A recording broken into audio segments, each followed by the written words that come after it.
in Moscow, Idaho, or on the Palouse. So this is kind of a first. And I want to say thanks to Gail Jones, raise your hand, because Palouse Specialty Physicians sponsored him coming in from Denver, Colorado. And everybody was worried about him doing chalk art today, but Chris had just been in Minnesota with tornadoes. And he wasn't worried. He was like, I'm not worried about it. And I was like, wow, you're pretty full cucumber. And then Gail had told me that she'd never been to a chalk artist festival where it didn't rain. And she coordinated the Kansas City Chalk Art Festival. Well, I didn't coordinate it, but I used to go to it, and it always rained. Always rained. So just a couple announcements. There's refreshments. Sorry we don't have true half and half. We've heard past that. And then Tobias Sauer's art is in the gallery. You can see the big pieces on the second floor. We'll be open tomorrow from 5 to 7. We have a story on Tobias. It's on the city's website. There's a video that was created by Zach, who's in the back. And it's really wonderful telling his story. And he'll be here doing this next Friday, telling his story. So with that, I'll leave it to Chris Can you mention the funder, the person who funded it? No. The funding source? Gail Jones can. She's the funder. Do you want to explain your funding source for bringing in Chris? Well, Palouse Specialty Physicians is actually a collaboration from all three hospitals in the community, from Pullman, Gritman, and Whitman. And as part of our marketing, we decided to do something unique and something different. And to develop a cancer center, we're starting an infusion center in September, and we partnered with Cancer Care Northwest. So now you have 4 entities that have come together to bring cancer care to the Palouse. And so this is, we tried to find some fun and innovative way to do some of our marketing, and this is what we decided on. Yay! Hey everybody, I'm Chris Carlson, and I'm a 3D chalk artist from Denver, Colorado. And I'm here to kind of go over the basics of chalk art. I'm going to explain a little bit about the anamorphic 3D perspective, which is the way you get stuff to look like it's popping off the ground or sinking into the ground. I'm also going to discuss sort of just the basics of chalk application that's useful for 2D and 3D. And if anything doesn't make sense or you have a question, just shout out right away. I kind of want to make sure it's a back and forth, and if there's anything you don't understand, I'd like to just go over it right away. So don't be ashamed. So the first part of anything, if it's 2D or 3D, is going to be your sketch and your design. So I always start with a rough sketch. And since I do primarily 3D, I'm really concerned about the perspective. Since I'm almost always looking down at my artwork, I want to make sure that if I'm drawing a person, that you're seeing like the tops of their shoulders and the top of their head. If you do it like you're looking at them straight on, when you get the 3D perspective, they're actually going to look like they're leaned back 45 degrees. And so I think it makes a much cooler look if you're actually seeing down onto the scene, whatever's going on in there. So when I start that, I just do really rough stuff, you know, just squares and ovals, just to kind of show where my shapes are going to be and the proportions, how things relate to each other. Then you'll take it to a little more of a finish. You know, you'll start adding color and get your final line drawing laid in. And this is where you'll start to figure out your problem areas. So here's an example of a piece I did in Denver 2 weeks ago. So this is my rough sketch, kind of. This is a little further than rough, but you can get an idea on the characters over here where, you know, they're still very roughly laid in, and then these guys have already been sort of color rendered. So this is where I'm making sure that the perspective works and you can tell what everything is, and I'm sort of figuring out my problems. You know, is anything not pleasing to the eye? Is anything jumbled? And then the final sketch, everything will be kind of colored in. This is the Renaissance Ninja Turtles, by the way. So you have the busts of the Renaissance artists that the Ninja Turtles are named for, riding on the back of actual turtles, watching a rat do martial arts. So that's the final sketch, when everything's actually figured out. And you can see I've got the perspective grid in the back here. So that's just helping me kind of always keep my mind on the fact that we're looking down on this thing and that I need them to be kind of coming up. So then the next step is to add your grid. And the gridding is a really important part of chalk art because it's on such a large scale. If you go in and try to freehand it, it can get really confusing and you can get lost in your own drawing really easily. So having that grid there, you can just attack it 1 square foot at a time, and it makes it a much more manageable project. So now I'm going to go into a little bit of the 3D perspective and how the 3D works. So the grid that you saw on the last page is what's called a perspective grid, and that means that the horizontal lines are actually vanishing to the horizon. And so all the lines are vanishing like that. To create your 3D grid, you're going to take that vanishing and actually stretch it back out so that it's back into an actual square. So that results in the heads becoming much longer and all kind of angling out like that. And this process I do in Photoshop, and there are ways to accomplish it just with a ruler and math. I actually don't know what those ways are, but at the end I have some book references that do explain those ways. So if you don't own Photoshop, that's not a problem. You can totally still use this technique, and I'll give you the references to help you figure it out. But if you do own Photoshop, it's much easier. So, sure. So that's one that you did on a sidewalk somewhere? Yeah, exactly. How wide is that? How big is that? So this one is 1, 2, 3, 4. This one was 8 feet wide and 12 feet tall. Wow. So I actually didn't use the last 2 feet just because in Denver we do it on the street, and the last 2 feet I know from previous years is the gutter, and I don't like to go into the gutter just because it dips down so much that. So that's just I happened to know what the terrain was, and I knew I didn't want to use these top 2 feet of the design. So that's what the artwork looks like. Exactly. This is your bird's eye view. Yep. Bird's eye view. Yep. So are you kind of hand sketching that then based on a picture? Yeah. So when I'm actually on site, the first thing I'll do is put this same grid on my chalking square on the street, and then I have that printed out in front of me, and I just go through and draw that back in. And so that's the starting point. So this is what you actually draw, but what we saw on the previous slide is what we see. Correct. So Because we're standing back here Yep. instead of up here. exactly. Okay. And so that's basically, if you think about it as a math equation, the variables are how far back is the person standing from the bottom of the design and how high up are their eyes. So once you solve for those two variables, then you know how to stretch it. And so whenever I do a 3D piece, I draw footprints on the ground, and I write down an explanation of take a photo here for 3D effect. And so when you stand right there and you look through your camera, that's when it'll look 3D. And the camera is critical because it only has one eye, so it has no depth perception, and it's very easy to fool it. And so when you look at the picture, it totally looks 3D just because the camera has no idea what's going on and can't understand depth. So Sidewalk Canvas by Julie Kirk Purcell is an awesome reference for a more in-depth explanation of the anamorphic perspective. She has a lot of awesome diagrams, and Julie's one of the super masters of 3D chalk art and one of the sources that I learned from. She comes to the Denver Festival every year, and so I've been really lucky to learn hands-on with her. So once you have your design ready and you're good to go and you're going to a festival or just out in the garage, that's where I learned, just a lot of practice in the garage and painting over it and on the driveway.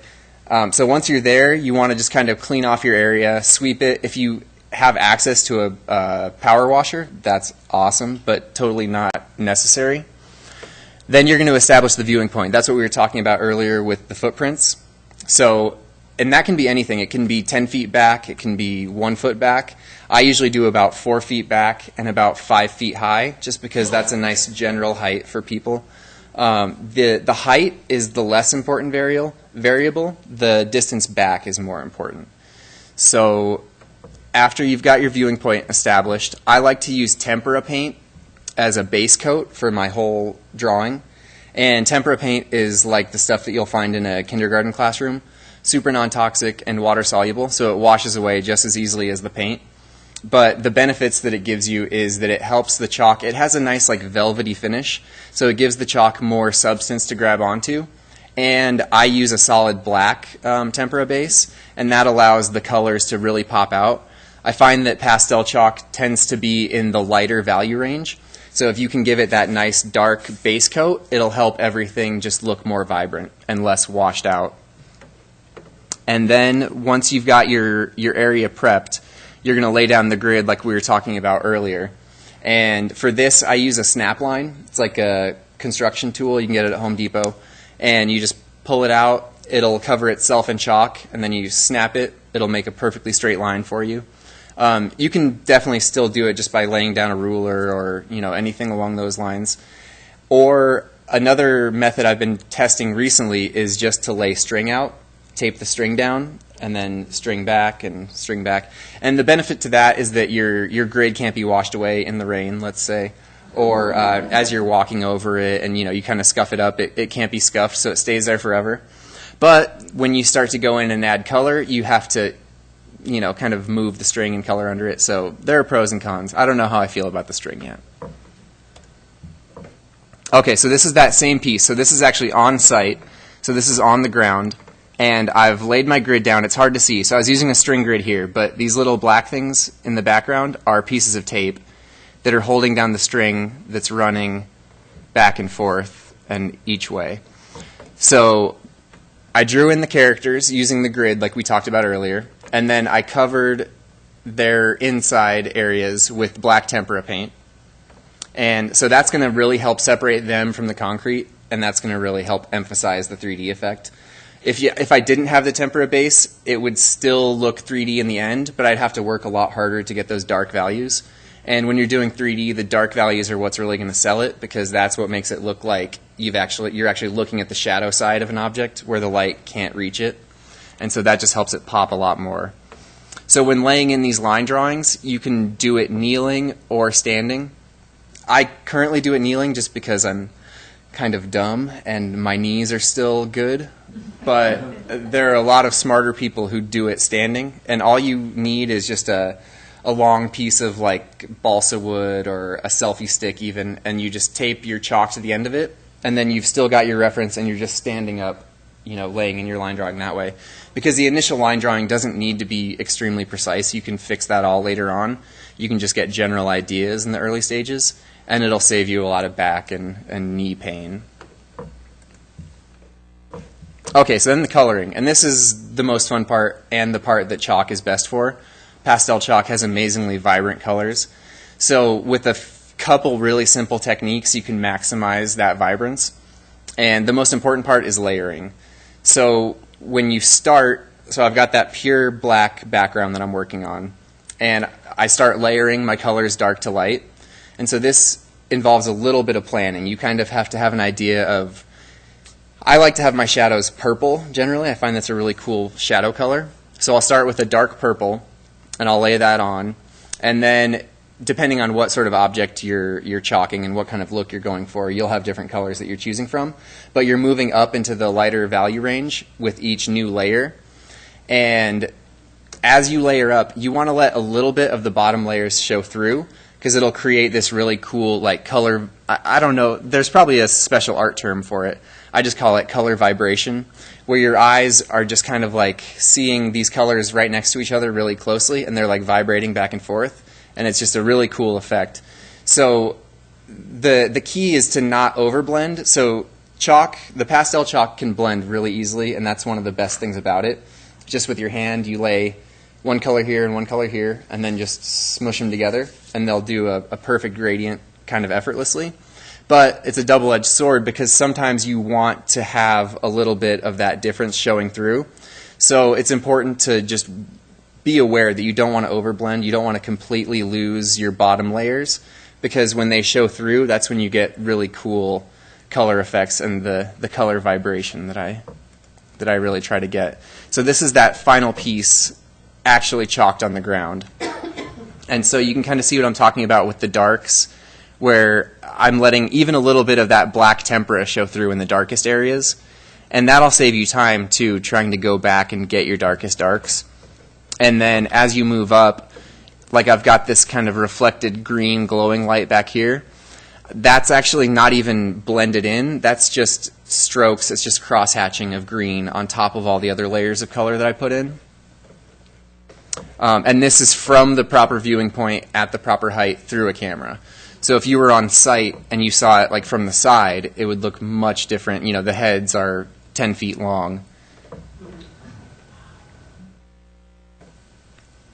So this is a little more 3D specific. So I have a couple things that I always keep in mind when I'm making a design that I want to look 3D.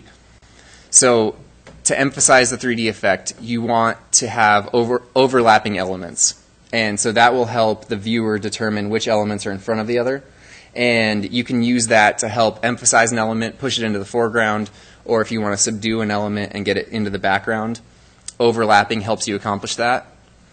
And then breaking the border. So generally, at a chalk festival or in any case, you know, like a painting on canvas, you've got a very distinct border. So anytime I'm doing a 3D piece, I know that I want to establish a border and then I want to break out of that border. So if you've got a hole in the ground, you know, you've got the ground that's fallen away, but then I want to have at least one element that comes up out of that hole. And so by breaking the border, you create this really cool effect where it becomes clear to the viewer that this isn't a normal piece of art. You know, it's not contained within these parameters. It's allowed to move out of that, and that really enhances the 3D effect. And then probably the most important part, in my opinion, is the cast shadow. So anytime an object is exposed to light, it's going to cast a shadow on the ground where it blocks that light. And that cast shadow is one of the most important cues that our eyes pick up on to tell us that this object exists in three-dimensional space. And when you draw that in, it immediately makes a 3D effect. No matter, you know, it could be very poorly drawn, and the cast shadow will make the viewer believe that something's 3D. So here's an example of overlapping. Yeah. I'm not sure which one, but I think if it's darker. Yeah. I always have to play with them. That's probably Oh, nice. Much better. Okay, so in this one, I've used overlapping to kind of describe the monster. So his face overlaps his body, so automatically we know that the body is kind of pushed back. And then this is a Guardians of the Galaxy 2 drawing. So we know that Rocket is also in front of him, which helps move the monster back and sort of like solidifies his place in the world that I'm trying to create. And then his front tentacle thing is in front of the background tentacles, which are also kind of less vibrant, which helps push them back. And then this is actually on a curved wall, so it's really hard to see because of the illusion, but the wall curves right here. And so this part is vertical, and then it curves, and then I'm standing on the flat part. And so it's a multiple plane drawing. So it's a little more complicated, but the principles are the same in order to create and enhance the 3D effect. And then you've got Baby Groot also in front of the tail to kind of help push that back and establish where he exists in the world. And so this is an example of breaking the border. Oh, yeah. On the beast. Yeah. So his tail and his jaw came down onto the sidewalk? Correct, onto the ground. Yep, so the wall, so you've got a vertical spot. It starts right about here. Okay. Everything above that is vertical, and everything below that is just flat on the ground. Wow. Yeah. And I'll show you, I don't know if I have a Do you side any shot. pictures that show it, The bird's your eye view? drawings from not, you know. From the side views? Yeah. I do. Let me, not in this slide, but I can just go to my website, and I'll show you guys at the end some of the side shots. Did I hear somebody else? Okay. So this is an example of break the border. And so basically, you know, this was just a piece of street at a chalk festival, and there was no border for me to break. So I had to create my own border with these white lines and then extend my characters out of them. And I really think that helps emphasize the 3D effect. It just looks like, the drawing should have been within these white lines. That would have been the clean, traditional way to do it. And by extending beyond, it emphasizes the fact that these things are three-dimensional and exist in space. And these were heavily layered. Again, I started with black, so underneath is all black. And then, like on the green guy, I actually started with an orange base, just because I didn't plan well enough. But you can see a little bit of it coming through very faintly in some of the areas, and I think it gave a pretty cool color vibration effect. Does the computer do the shadow for you? No, the computer doesn't do the shadow for you. So that part is just practice and observing objects a lot and kind of understanding how cast shadows work. And that's something I'm still growing and getting better at. Yeah, That sure helps to make it look 3D. Yeah, absolutely. And that's definitely something that you can do and practice just by placing an object on the desk and shining a desk light on it and just observing what the shadow does and move the desk light around and observe how it changes. Especially when you get low, the cast shadow will get very extreme and they do wild things. So that's the best way I've found to practice cast shadows. Do you ever do any of your drawings in paint?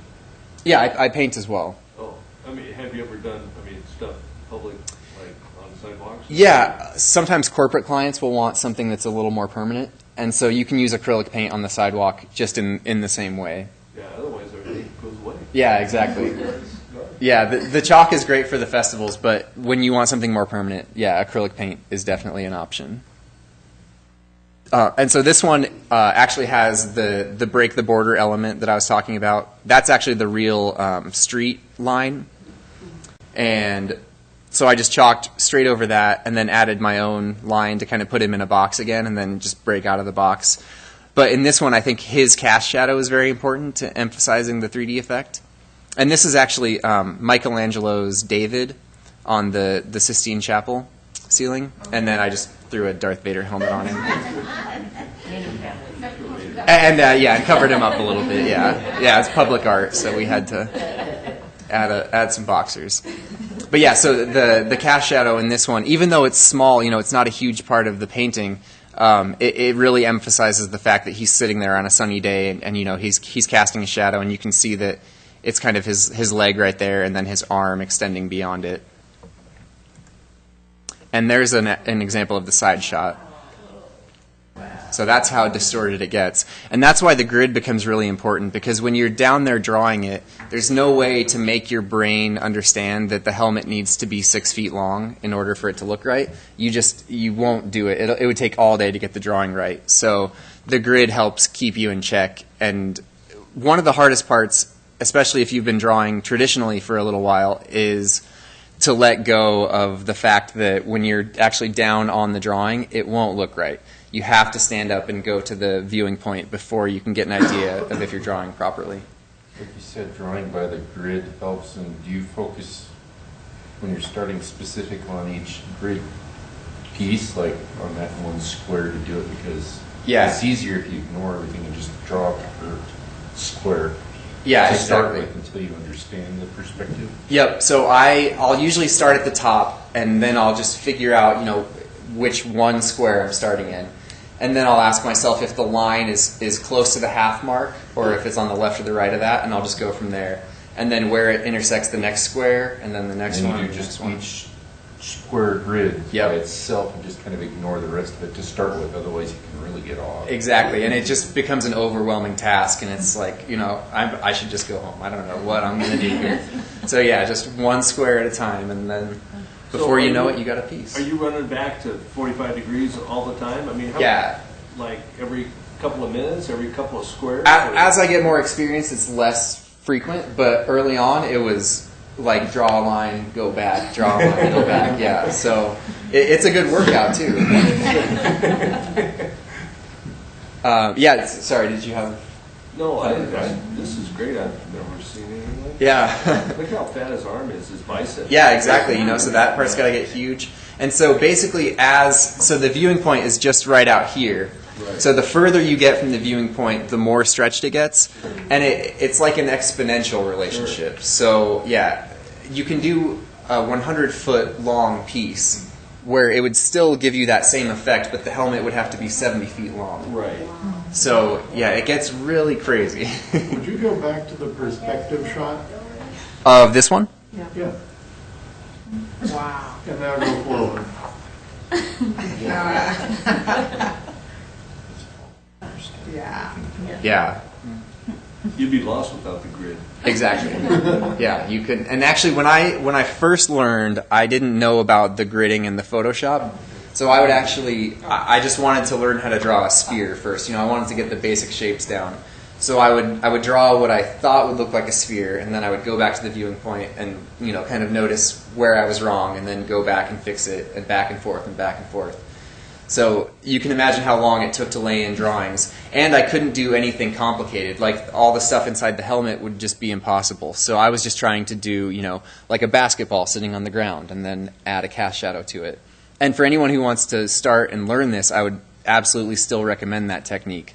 Because even when you have the grid all set up and you use Photoshop to get your distortion, things are still going to be wrong. So if you understand the theory that underlies the whole principle, then you're much more likely to be able to fix your problems and fix them a lot faster if you understand kind of the basics. Oh, he has a question. Oh, yeah. So if you were not to do the distortion, would it just be really tiny? Or would it just be really tiny? Yeah, so it would just look like if you took a painting off the wall and just laid it flat in front of you. So everything, the further you went back in the painting, things would get smaller and smaller. Yeah.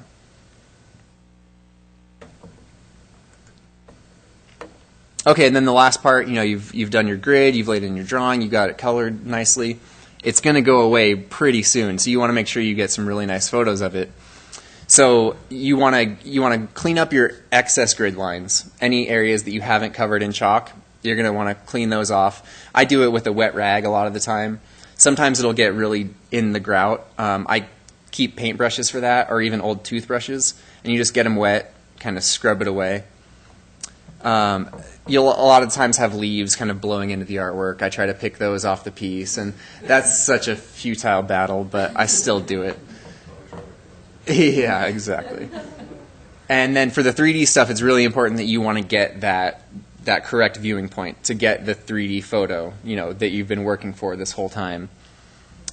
And minimizing shadows on the artwork is important for 2D and 3D, just because it really kind of breaks up the continuity of the piece if you have this big, somebody's long shadow going through it or a tree shadow going through. So a good solution, if you happen to be in an area next to a tree, is just kind of wait for the evening, near dusk, when the shadows just aren't nearly as noticeable, or really early in the morning if you have that luxury. And then, like we were seeing with the Darth Vader piece, taking a photo from the side to show the distortion can be really cool. And, just to be able to look at the effect that's created from those really long, distorted angles. And so here's what I was talking about with some of those references. These are some of the books that I used to learn from, and I would highly recommend. Sidewalk Canvas by Julie Kirk Purcell is a little bit older, but it has all of the information on Photoshop and the traditional by hand method of creating the anamorphic 3D perspective. So I would absolutely recommend that one. And then she has really in-depth information about shading and color theory and value structure. So it's a great art book and a chalk book all in one. The Art of Chalk by Tracy Lee Stum is a much newer book, but it has all of the information that's contained in these. So I have them both just because I collect every chalk book that comes out. And they each have different ways of explaining things, and they use different artists as reference. So I just like to have the variety. Asphalt Renaissance by Kurt Wenner is another good book. It's less instructional. He doesn't set out explicitly to teach you how to do 3D chalk art. He's considered the inventor of 3D chalk art. In the 80s, he was in Europe, and he was studying classical art. And he kept on doing master copies, and he decided that he wanted to kind of do his own thing. He'd gotten so good at these master copies that he went down on the pavement and was doing these drawings. But he noticed that as people walked by, they weren't getting the full effect because the drawings were distorted because they were laid down. So he developed the perspective to undistort them and make them look like they had popped back up.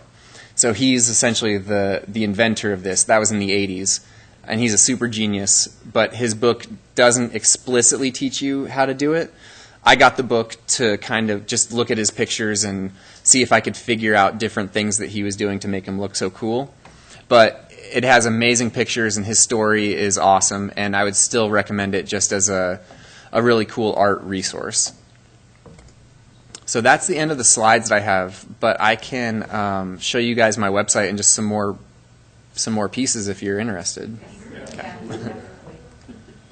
What kind of chalk, like what brand of chalk do you use? Like oil pastels? Or No, so definitely not oil pastels. You want to avoid the oil because they don't blend very well and they're permanent. So you're going to mess up any surface you work on. You're going to have a lot of angry people if you're using oil pastels.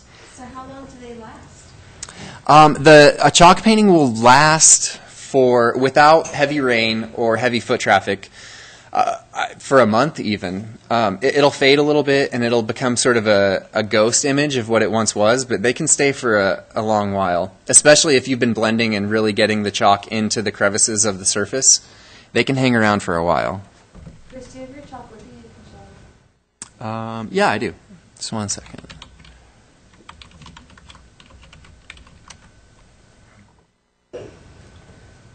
While you're looking for your stuff, the other place you can see this, and I hadn't realized chalk art was the same thing, is I think there's 17th century portraits, usually of women that are full length. Yeah. And they have these really long necks, and I never understood why that was till I took an art history class, and she said, well, they hung paintings way high on the wall, not at the eye level we're used to, so when you looked up, they didn't have a long neck. Yeah. And then not long after that, I was in a gallery, and there was one that was way up. It was like, oh yeah, that really works. Yeah, so I should clarify, Kurt Wenner didn't invent anamorphic perspective. The Dutch masters knew about that long ago. He was just the guy who brought it to the pavement and used it for chalk, and it's sort of the stuff that we know from internet photos today.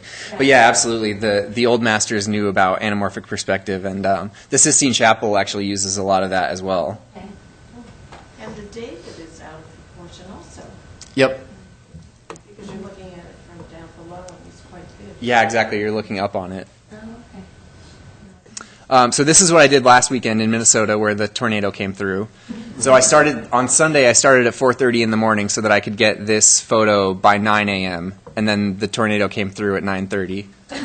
Wow. So this is the revenge of the ants.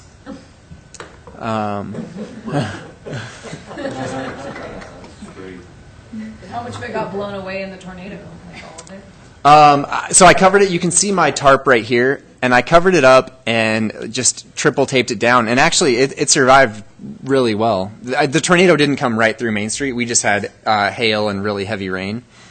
But yeah, so afterwards, all I had to do, basically, all of these highlights were kind of lost. When they get wet, the highlights go first. So I just went through for an hour and re-added the highlights, and it came right back to life, really. This is in Key West, Florida at a hotel. This is actually acrylic paint on the sidewalk pavers. And so that's me and the other artist actually sitting on the mast of the pirate ship that's kind of coming into our world from down below. In reality, how long is that? That one's 25 feet long. And about 8 How long did that feet take wide. you to do? That took 3 of us 3 days to do. It's about 12 feet wide, yeah. So just from here up on that mast is 15 feet probably. Just to get that little chunk, At some point it seems kind of ridiculous. It's like, why am I painting it so long just to get that in the final photo? But I do it. And that was one that we had talked about earlier. So this is another one on that same curved wall. And here you can see the curve better. Where it starts to get lighter is where the curve has ended, and you've got the vertical surface going up here. So most of Ali is drawn on the vertical face, and then as it curves under, so like his feet are drawn on the flat portion, so that I can stand next to it and look like we're sharing the same space. So when you're doing those, that makes it multiple perspectives then, if it's like that? Does it because it's from two different angles, you gotta change the perspective on the ground versus the walls too. Yeah, exactly. Line up. So Yep. It's a different perspective altogether. So on the wall, it's actually much easier. It would just be like a traditional mural, and then Bottom is exactly. So once you hit that bigger or curve, whatever. yeah. So his legs are really stretched out, and I wish I had more of those side photos to show you, but And then if you did that corner, like you said you did, or that extra wall, but that's a 3 perspective type of thing too. If you had to go around a wall corner and the flat. exactly, So yeah. it's So a lot that's more effort to do a multiple perspectives. yeah. The main benefit is that you can get things to be as tall as you are. So like back at the pirate ship example, if you had somebody standing right here, you'd have to go all the way back as far as you could to make it as tall as them. But when you add the wall, you only have to go 6 feet tall to make it look like it's life size. So that's the benefit there, although there is that extra tricky part of going from ground to floor. But on this drawing, that's you and the other artist. You're actually sitting there. That's a photo of you Yep. sitting on the concrete, sitting on the sidewalk. Yeah. Okay. Yeah, exactly. Huh? And so this was like a Harry Potter themed piece, and this is also on the curved wall. So I like this photo just because it shows me working, but it also shows that it can appear that I'm actually behind the character. So that's just another benefit of the curved wall. And then this is a little samurai guy that I did at a festival last year. And that one's only about 12 feet long, so the back of his horn there is like 12 feet in the background. And I do a lot of video game stuff. This is a video game character.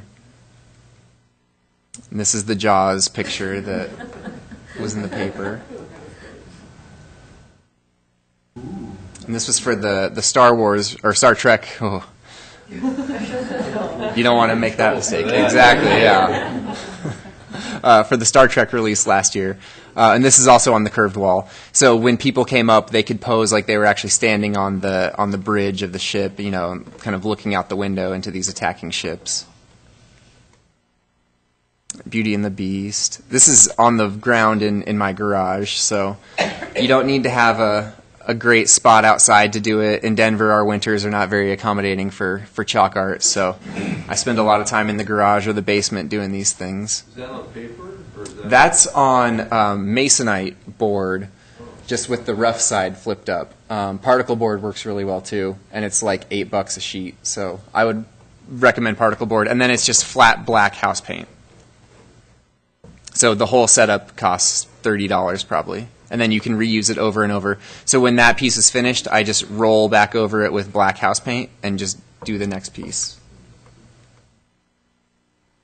And this was for one of those mobile video games.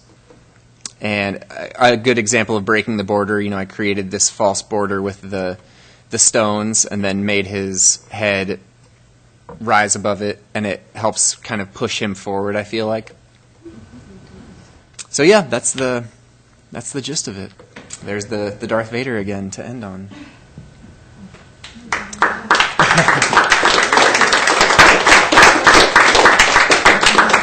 Any final questions or anything? Oh yeah. Yeah, how do you feel when you're intentionally destroying one of your drawings and that about to go do something else? Do you just cringe when you do that, or? I actually really enjoy it because it's a really final piece. It kind of brings closure to the process, but it also ensures that I can't hold on to that thing and be proud and content with that. I have to do the next one, and I have to keep getting better, and it keeps me working and moving forward. So this is the kind of chalk I use, and this is just what they happen to have at my art store, but it's the cheapest brand at the art store. I wouldn't recommend the more expensive stuff for sidewalk art. It's just too soft and too expensive. You'll spend a fortune doing it. Yeah, so it's really nothing special. You can get it at, do you guys have Michael's out here? Yeah, so all of those places, they carry it. And I would avoid the expensive brands. They're not significantly better, especially when you're trying to cover a 15-foot area. It's just not worth it. So for like that, how many boxes of chalk do you go through? Not even a full box, honestly, when you use the layering technique. So I'm applying very gentle pressure, and I'm covering the whole area. And then I rub it in with my hands, and then back again, gentle pressure. And so you really don't use a lot of sticks. If you start to use them on the side and really grind them in, you'll go through them very quickly. But that has a really negative effect of creating a bunch of dust that's flying around, and then you lose control over where your colors are going, and then you end up with kind of a muddy feeling picture that doesn't feel like as crisp, and you'll have light values where you want dark values and red where you want blue, and it can be a lot of trouble that way. Do you draw the footprints on the sidewalk? Yeah. So people know to kind of go stand there. Yeah, exactly. So those usually have to get redrawn over and over just because they're meant to be walked on, so they get walked away. But yeah, and those help a lot, especially in a big festival situation where I can't explicitly tell each person, explain it. So I write out the instructions and draw the footprints, and things work that way. So if you were going to start today and do a drawing like that, do you do it on a piece of paper in 2D? I mean, how do you get it into Photoshop? Yeah, so you can definitely do it just like in the sketchbook. Sometimes when I'm traveling, I'll just be doodling in the sketchbook, and then you can scan it and then import that scan into Photoshop. So you don't worry about color as much, then you just... No, definitely not. And usually I do all the coloring in Photoshop just because you can use the paintbrush in Photoshop to add your colors, and it's just a little quicker that way. So on a picture like this, where would you start your drawing? So this one isn't a great example just because I stole it from Michelangelo. So let's do So this one was my own design, and basically, so the client tells me what they need the scene to show. They want to show that it's the bridge of the ship and that they want these new enemy ships to be visible in space. And so basically I start with the window that you see right there because I know that's going to be the focal point and I want that to be where everyone's looking. And then I kind of move out from there to create the environment and kind of get that feel. So the chairs were some of the other things that I started with because I want people to feel like, that's where the captain would go and this is his battle station. And so then I work out from there. And then the further you get towards the border, the less important it gets. So a lot of the stuff, it's really just like one dash of chalk. It's like a dash and move along, because you don't really want the viewer to be looking there too much. You want them to be focused on the action in the middle. So basically, generally I start with what I want the people to look at the longest. And then you put the most effort into that. So if that looks the best, they'll keep their eyes there and it'll be a successful painting. So the piece you're doing right now, I noticed that you had started on the hands. Mm-hmm. And so that's where the focal point is then? Yeah, exactly. So they're also the longest point, so I need the most time to work on them. But when you look at the piece, the hands are going to be the part that you kind of, that will evoke an emotional response in you. There's something about faces, first and foremost, faces we love to look at, but then hands are also very interesting to look at. So I want to have those done, and I'll always start on just one pair of the hands. Like I won't jump back and forth. I try to get one element finished so that when people are seeing me work, they have one thing that they can look at and kind of get an idea of where the other elements will be headed. So it starts like a reference. Yeah, exactly. And like if I was doing a face, I would probably do the eyes first because those are, so, a face is the most interesting thing and the eyes are the most interesting part of a face. So you want to have that, you want to have the best thing for the viewer to look at as early as possible, or else they're not as interested in the artwork and what's going on. So. Do you want to talk about the symbolism of the one you're doing? Oh yeah, for sure. I'll just take a notes so I don't get any of the names wrong. But the idea is to represent the efforts of the hospitals and all the different groups that are coming together, and the Oncology Center, which is coming in July, I believe. September now. Okay. And just the effect that will have on the community. And so we have the two pairs of hands pouring sand into the top half of an hourglass. So they're adding time to this hourglass as the cancer patients are having time added to their lives by the efforts of these medical groups.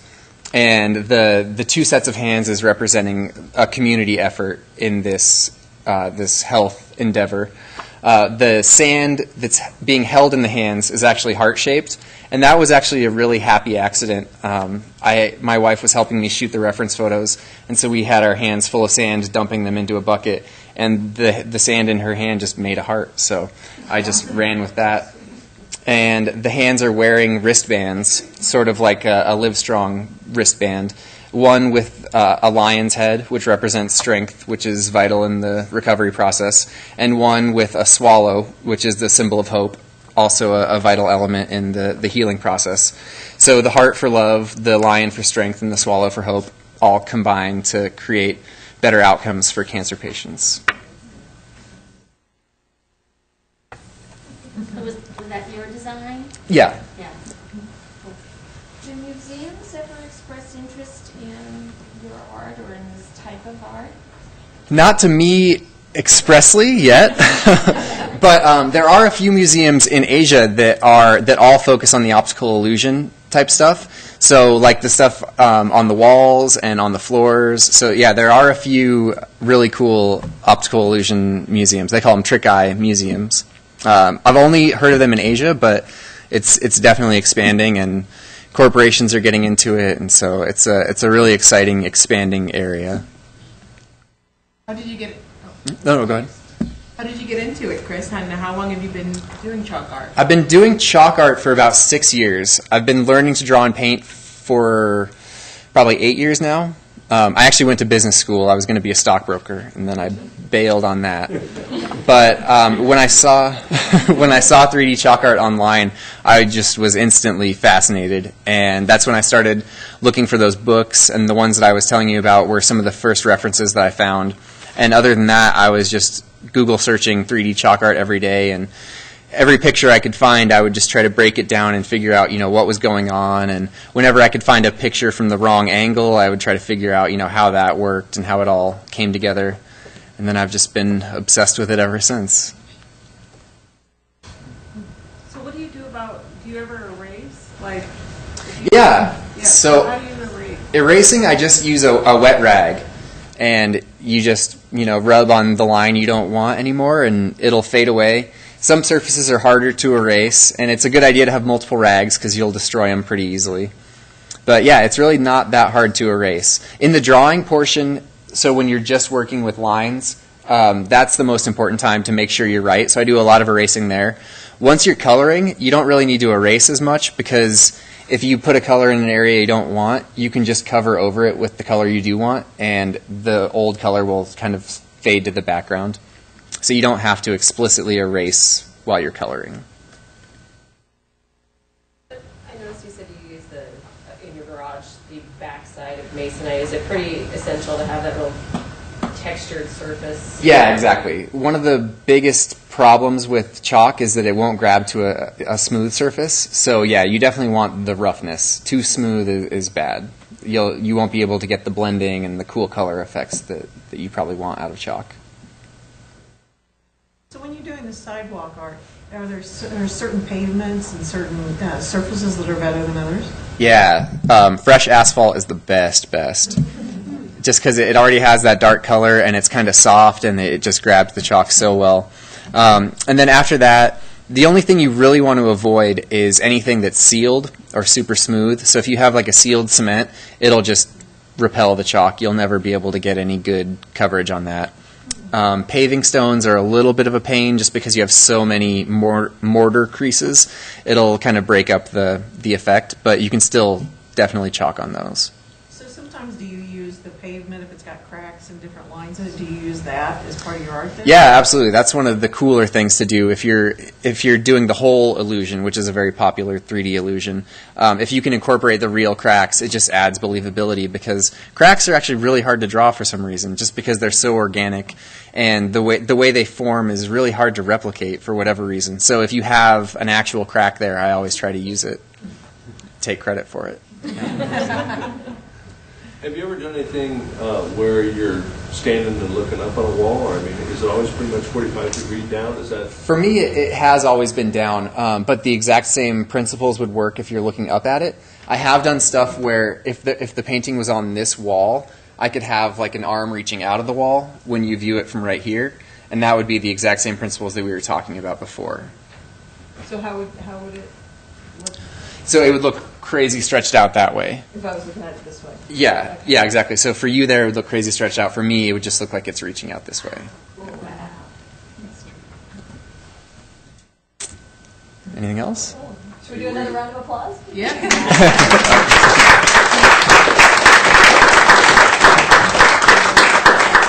I'm just milking the applause breaks. Did you have another? I just wondered if, when you're contracted to do something, do you request photos of the site ahead of time? Sometimes. Mostly I just let the client know the surfaces that won't work and then ask for a description of, what the surface is that I'll be working on. But that is a very good idea, and I will probably start doing that. I've only had one really bad experience where the surface was unusable, and I had to go to Home Depot and buy roofing paper. It's like a tar paper, and I had to lay that over the whole surface and just chalk on that. All right, well, thank you guys. Thank you all for coming out.